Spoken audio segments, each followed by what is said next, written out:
What's up, and welcome to 5280 Film Room. We're a Colorado sports podcast by fans for fans. Please subscribe, rate, and review, and also follow us on Facebook and Instagram. You can also email us your input, questions, and ideas at 5280filmroom@gmail.com. Thanks for listening.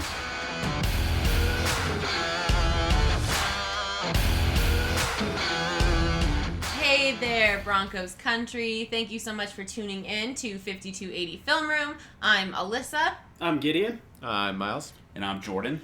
And we are coming to you right now on Thursday, December 13th, after that game, if you can call it a game. It was We'll call it a nice little break. It was a break for us, and it was a break for the Broncos.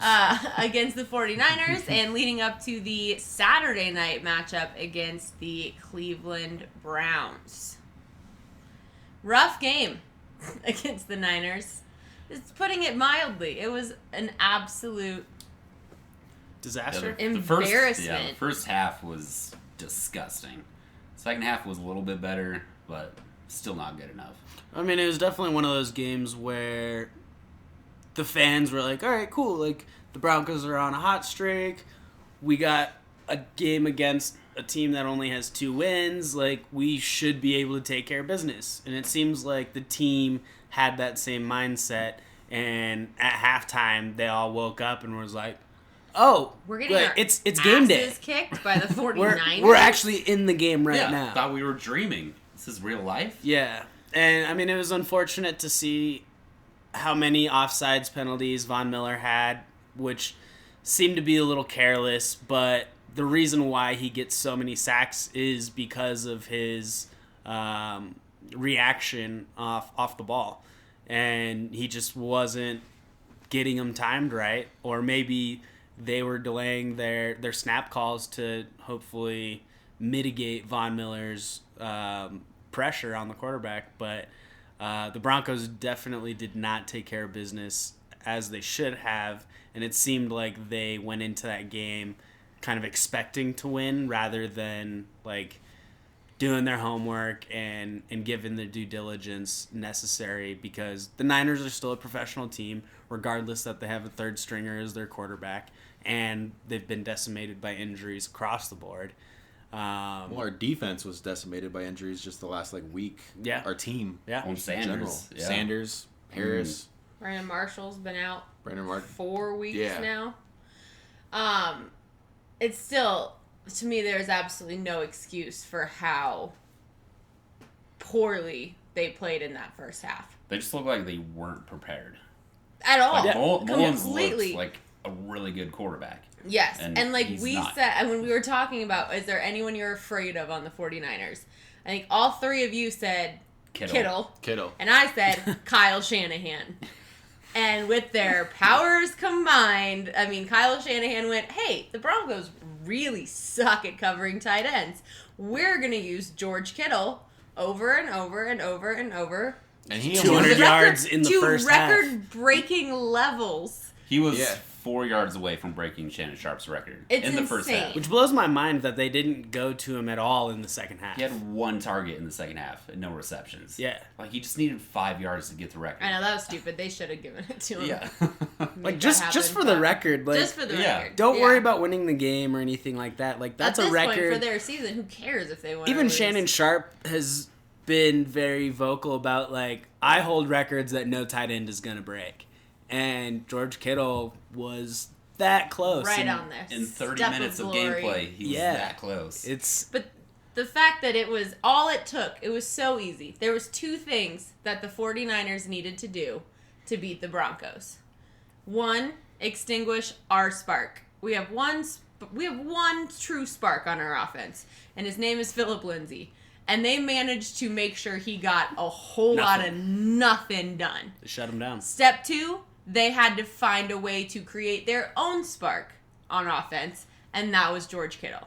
It took 2 basic steps. I mean, literally, you can't even give Kyle Shanahan too much credit for game planning, because he literally looked and went, I need to extinguish that on their team and light this fire on my team. Well, what was the final? Like check 21-14? 21-14. 2014. Or 2014. They didn't do anything in the second half. Yeah. And nothing. We didn't do anything in the first half.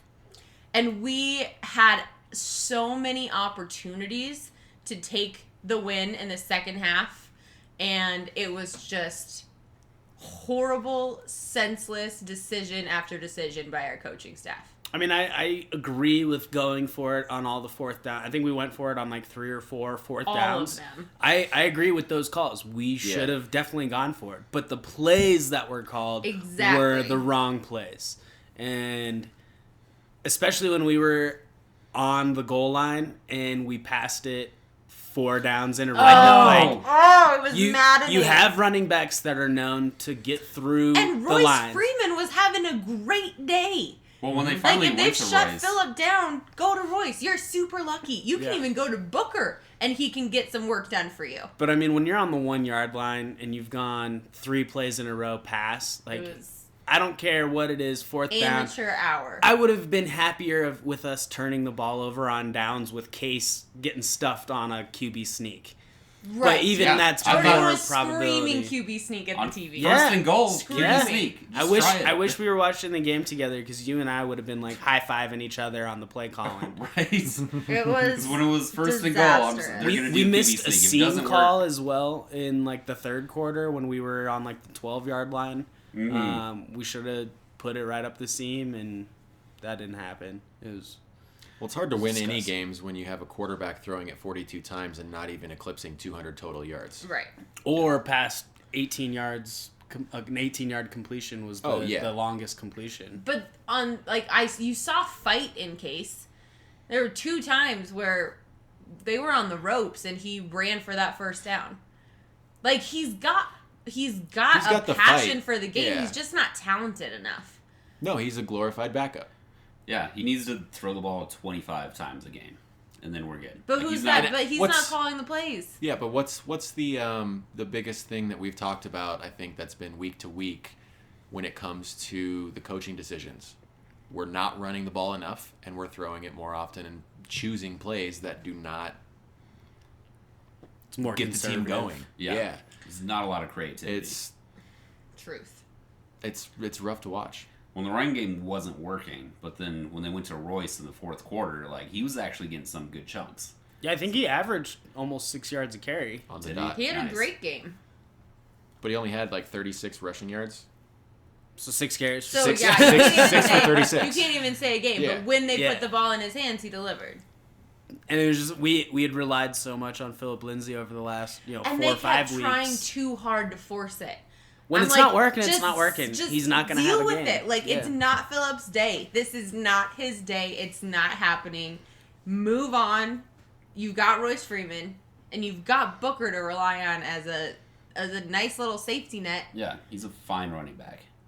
Stop trying to force it to Phillip Lindsay when it's not his day at all. And for some reason, the Niners fans showed up to Levi Stadium.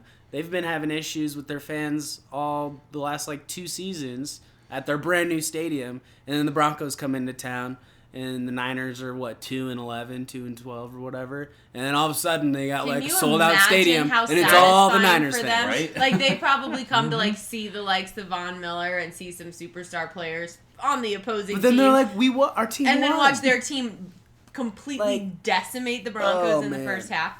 Mm-hmm.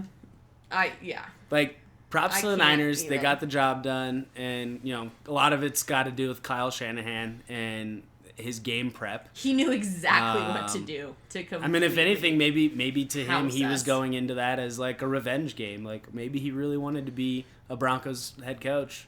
And now he's got the opportunity to be like, hey, John. Suck it. You made the wrong decision. Right. When it's not like the Broncos were in a spot where they were out of the playoff race. No, it was a must-win game. You have to win out to make the playoffs. Yeah. How are you not prepared? I think that just shows a lack of maturity of just the players. But that is obviously trickles down. But, you cannot ever, ever, ever in this league underestimate a team. No.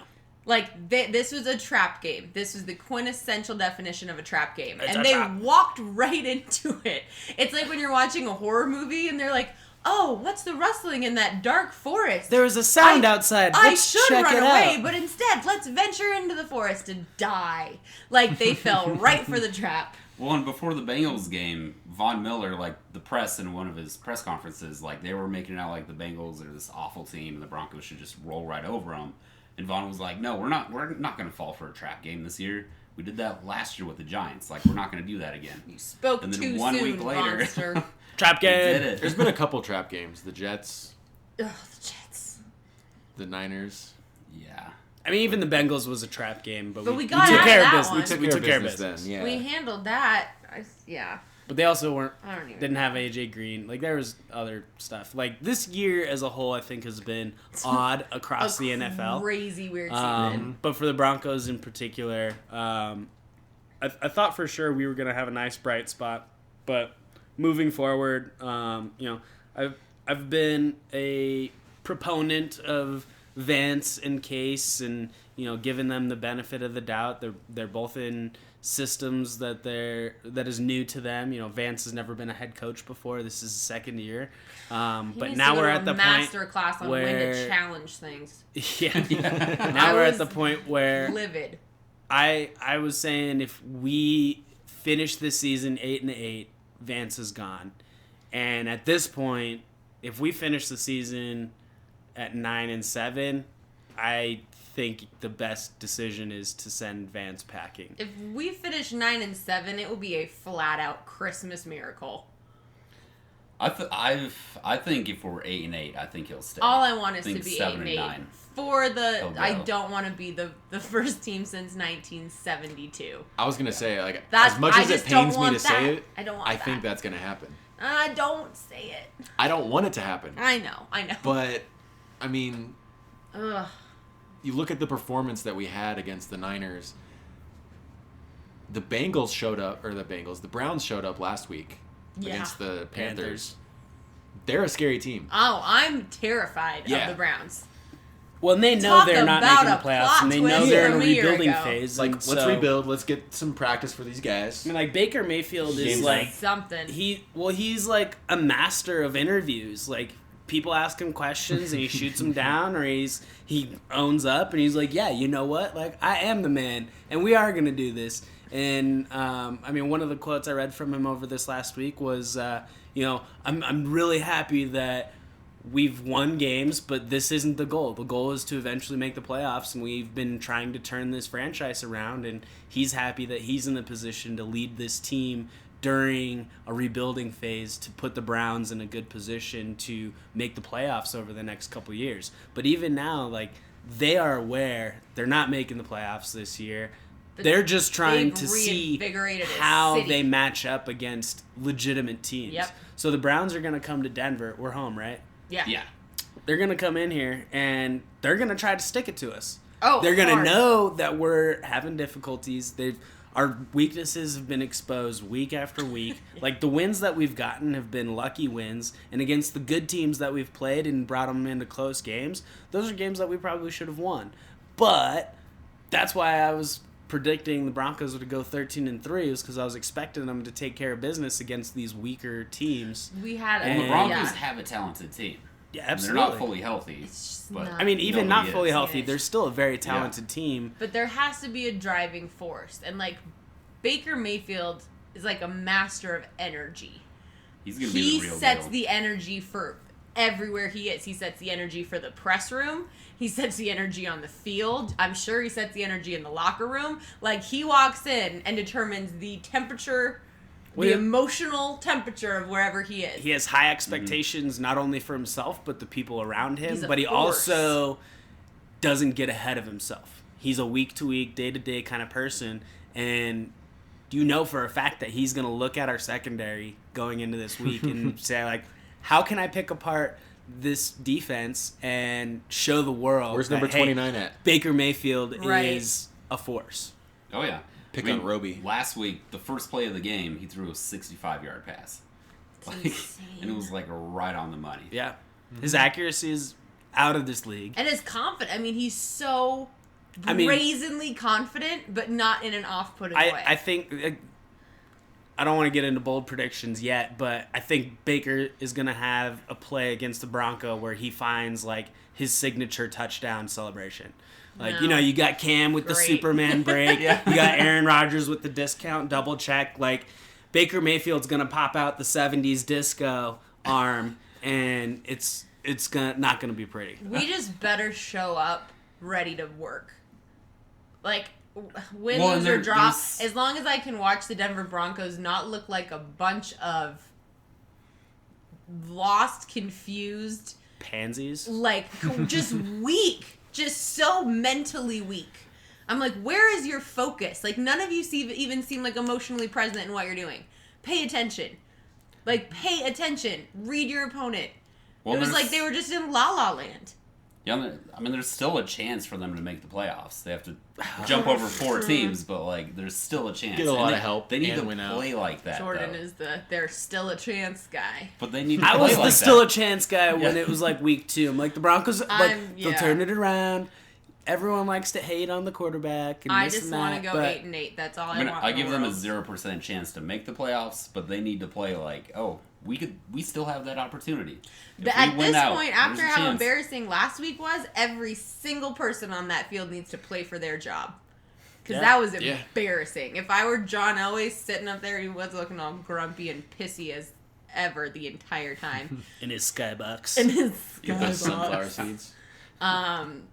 Like, seriously, though. Like, even our star players looked like trash. Just a mess. Just sloppy, silly mistakes left and right. On top of a lack of will and effort. Is that coaching? Or is everything. It's everything. All of it. I mean, coaching is horrible. There's no doubt about that, but... I mean, there were some good adjustments for the second half. There were. I would agree with that. I mean... I've heard too many times Vance Joseph after a game say we need to start out firing on all cylinders. No, duh. Okay, that's on you. Yeah. Like, I think it's... I heard it the other day. It was 5 or 6 games where we gone 3 and out on the first drive of the game. Yeah. So that's not starting out fast. No, that's the opposite. Gives like you stall crap out. How many times you say something. You can say something 100 times, but it is meaningless until you do it. I'd rather hear him say we need to play a full 60 minutes. I'm sick of listening to him say the same things over and over again and not knowing who he is enough as a coach to go and execute his own vision he has in his head. He just doesn't have an identity as a coach yet, and that's part of being a new head coach.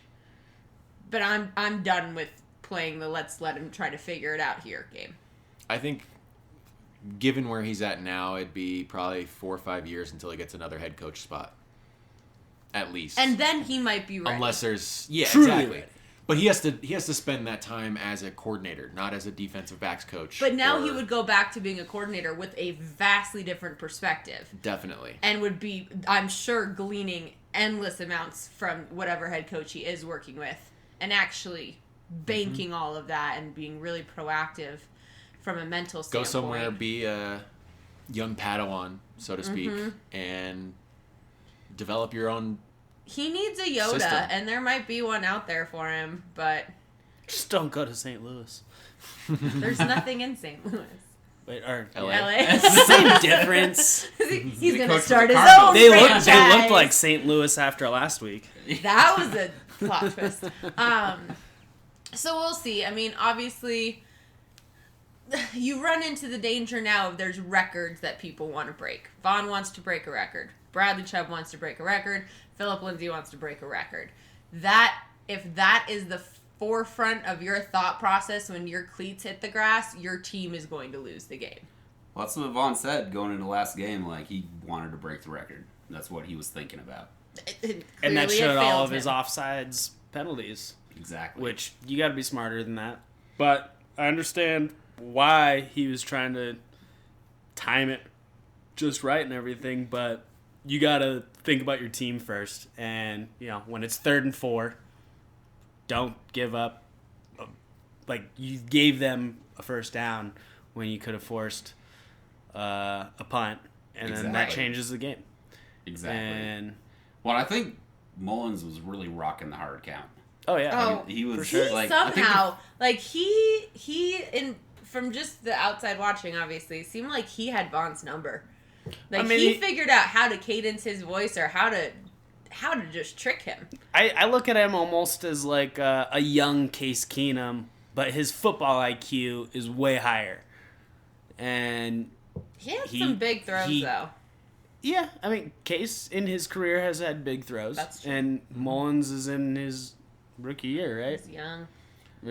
I don't know. Second year. He's a super young dude. Yeah.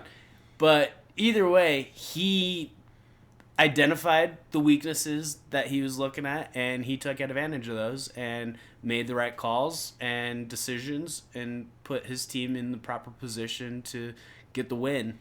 And it's kind of disappointing and I don't know, unexpected on the Broncos side. Like I expected either a much closer game or the Broncos should have blown out the Niners. We should have never been playing from behind. And, going into the second half, we were down 20-0, right? Yeah. Like that's unacceptable. And we had a few chances in the fourth quarter to tie it or win it, whatever. Be in it. Yeah, but be in the race. Like you guys were saying, like we got to start the game firing on all cylinders and be ready to play on that first kickoff, not the halftime kickoff. It'd be nice just to even get a field goal on the first drive. Like, we don't need to get a touchdown. Anything. Just get something. Yeah. Start with a lead. One first down. One first down. Oh, yes. That's so Baby sad steps. that is like a realistic, He's into it, guys. a realistic want.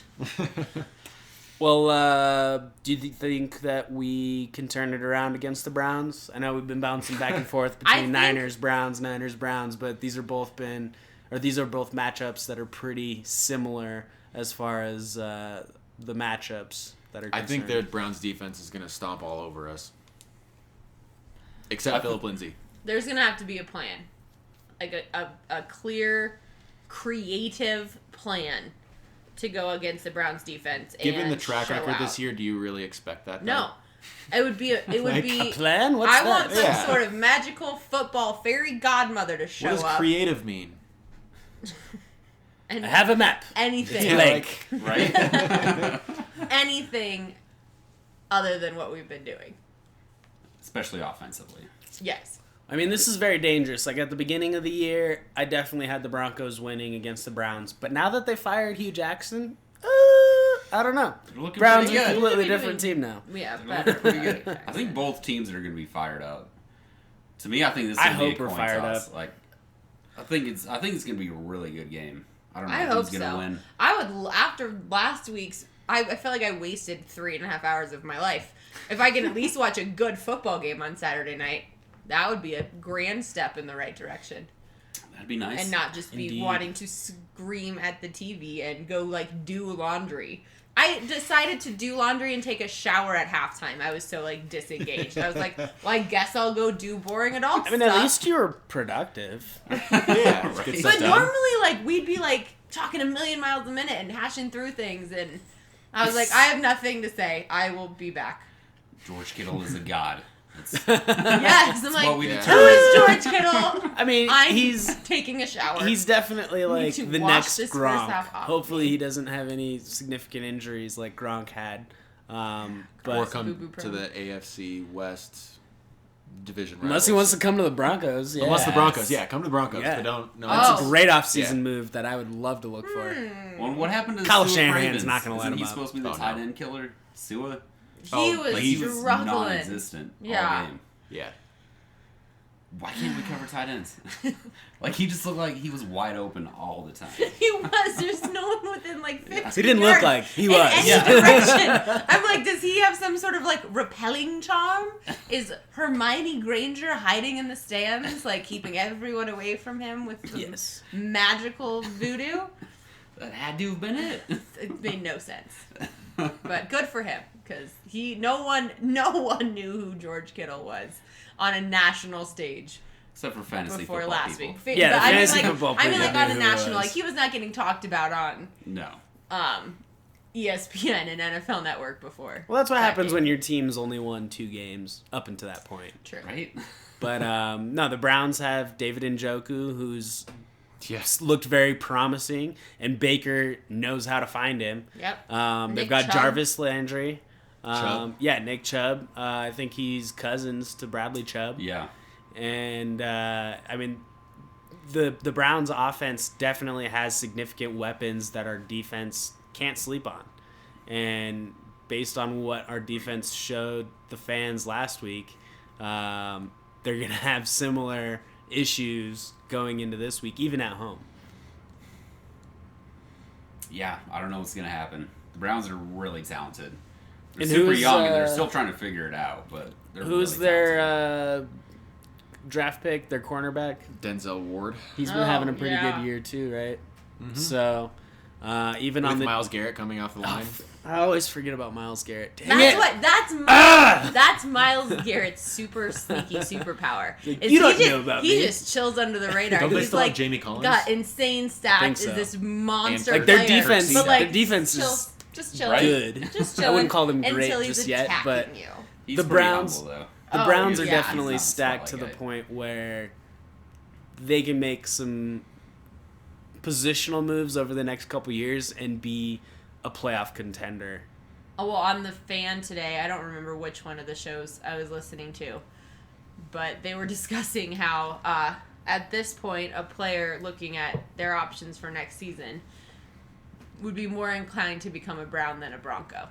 Yes. Would be more inclined to pick up their life and move to Cleveland, Ohio, Cheaper than be cost a of Bronco living. in Denver, Colorado. And I was like, oh, that hurts. And our like, uniforms that are so hurts. much cooler, too. Like, I don't think anyone decides based on the hue. Well, that's not true. I'm sure someone does. Orange is just not my color. I'm gonna have to be a Viking. Let's go to Poop Brown. We'll see. Do we want to dive into some bold predictions? Yeah. Why let's not? do it. Scores first or bolds first? You start. I say both, same time. Both same time? Okay. Yeah. I don't want to. Does anyone know what they're going to say? I know, but I'll go. Okay. I'm like racking my brain here. I'm like, I have not a clue. I think. Did we all pick wins for this week, Jordan? On the For the preseason Browns? predictions? Yeah, for the preseason. Alyssa I picked a picked a loss. loss. 3 of us picked a win. I thought Okay. Baker was scary from day one. I'm gonna flippy flop and say we're gonna lose. 27-14. Ooh. It's a big loss. Yeah. Look at you being all realistic. But as far as a bold prediction, that's gonna be tough. I think. In favor of the Broncos. Yeah. Yeah, we. Ugh. I think we hold all of their tight ends to under 100 total yards receiving. I'm not touching the touchdowns on that though. Okay. Like just under 100 total yards receiving for the tight ends combined. That'd be nice. After That'd be giving really- up over 200, Yep. yeah, I think it'd be pretty solid. That'd be really nice. I like that. But who knows? I mean, I just hope that we have enough balance on defense to be able to stop all their weapons. Like Yeah, if we shut Njoku down, I have a feeling we're going to go back to where we were giving up 200-300 yard rushing games. Mm-hmm. Or Jarvis Landry has 15 Or- receptions for like 200 yards. And we don't have a corner. It's basically Swiss cheese in our secondary right now. Yeah. yeah. Because it's Roby and is Brock the other corner? Yidem. Yidem. Unless he Yeah. was he injured? Oh, I think he got hurt. I think he got hurt. Yeah. So Tremaine That's Brock. Someone from Will practice. Will squad. Parks is going to probably play corner. Right? Right? Probably slot corner. Yeah. I hope Sua Cravens either steps his game up or isn't on the field. Hopefully he shuts down Njoku. It's like Njoku's like he's a big man. He's huge. He's so fast. He's got good He's footwork. an insane man. athlete. Yeah, he's like a DT at the tight end position. Oh, Right? that's Yeah. terrifying. He can high point the ball. He does I drop think the he played ball a lot, basketball. Yeah. So I learned did. that from, was that Hard Knocks? Or what was that? Yeah. Yeah. He does have Kept dropping butterfingers. the ball. Yeah, Just but like then DC. but then he sat in front of the jugs machine Yeah. for like an entire afternoon. That was a great Yep. scene on So- Hard Knocks. That was Like, awesome. He's a professional, and that's going to be the Browns' game plan, is to, try to give their tight end as much work as possible, because that was, if it wasn't exposed before, it's definitely exposed now on the Broncos defense. An open wound. But I guess I'll go next. I picked the Broncos win. I will stick with a win. Yeah. Nice. But it's not going to be pretty. I'm going to go with 20-17. Broncos win with a bold prediction of Case throws 2 touchdowns. Does he eclipse 200 yards? It's so sad that it's a trap. It's a trap. Trap. Bold prediction. 2 touchdowns. I can live with 2 touchdowns. I'm just gonna say 2 touchdowns from Case Keenum. I like how as the weeks have gone on, our bold predictions have gotten less bold, right? I mean, now they're just like, they're bold for our team. Yeah. Bold for I'm our team. going to predict we play semi-confident football.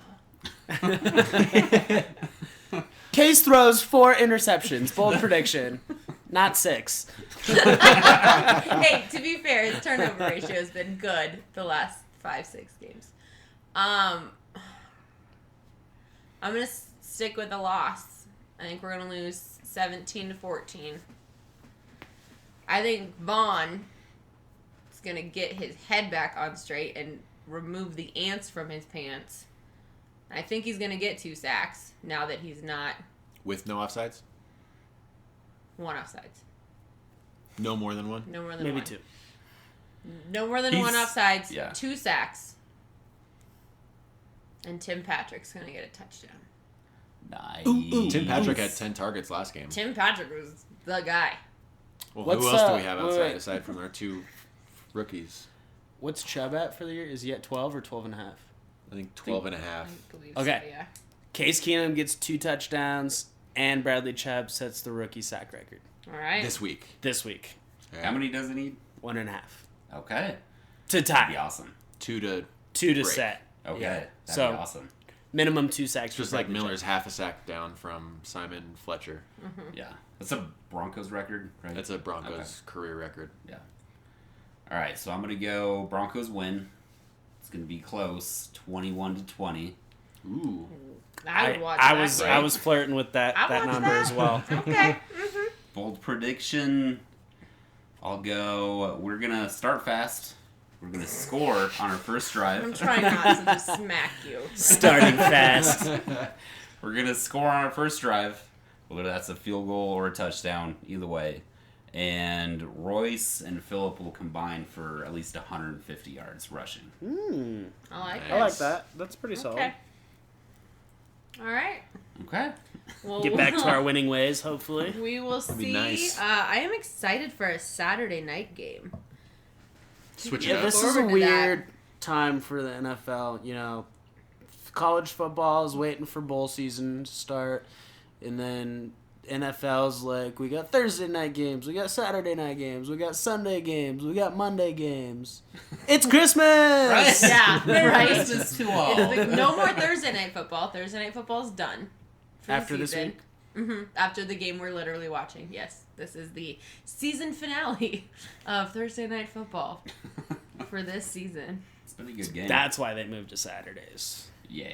That makes sense. I don't know. I just know this is the last one. Let's go That's all I Patrick know. Mahomes. No. Jordan and I are in the playoffs right now in our fantasy football league, and he has Mahomes, and I have Rivers, and as you can imagine, Mahomes. I'm not too pleased right now, but we'll update you on that next week. Before we take off, got to give a shout out to our guy, Steele Krause. He's with Osgood Team Real Estate, and you can reach him at 303-587-5417. If you are looking to buy or sell a home in the Denver metro area, he is your guy. He's one of my all-time favorite people. If the Broncos are getting you down, check out the Nuggets and the Avalanche. There's some fun stuff going on in other Denver sports right now. We will continue to try to be a little bit more diligent about getting our Nuggets and as podcasts out the more NFL consistently. season winds down, the NBA and NHL winds up. That's true. This is the time period to when the NBA and NHL start to get much more serious, and players are starting to find their grooves and play properly. So keep an eye out for more Nuggets Avalanche podcasts on a much more regular basis. Indeed. Yeah, both teams are a blast to watch this year. And competitive and up there leading their divisions in the top 2-3 slots off and on. So they're killing it.